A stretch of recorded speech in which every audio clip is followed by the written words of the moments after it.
اور جب ہم نے موسیٰ سے 40 رات کا وعدہ کیا تو تم نے ان کے پیچھے بچڑے کو معبود مقرر کر لیا اور تم ظلم کر رہے تھے۔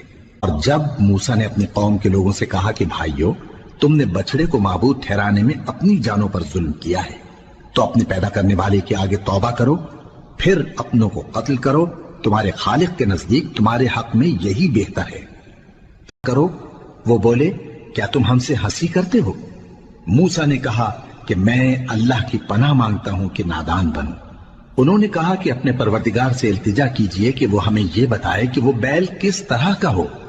موسیٰ نے کہا، پروردگار فرماتا ہے کہ وہ بیل نہ تو بوڑھا ہو اور نہ بچڑا، بلکہ ان کے درمیان یعنی جوان ہو، سو جیسا تم کو حکم دیا گیا ہے ویسا کرو۔ انہوں نے کہا، اپنے پروردگار سے درخواست کیجئے کہ ہم کو یہ بھی بتا دے کہ اس کا رنگ کیسا ہو۔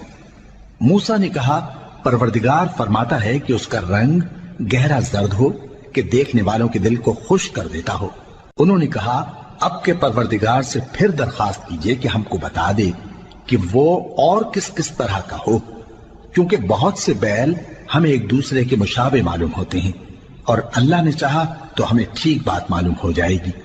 موسیٰ نے کہا کہ اللہ فرماتا ہے کہ وہ بیل کام میں لگا ہوا نہ ہو، نہ تو زمین جوتتا ہو اور نہ کھیتی کو پانی دیتا ہو، بے عیب ہو، اس میں کسی طرح کا داغ نہ ہو۔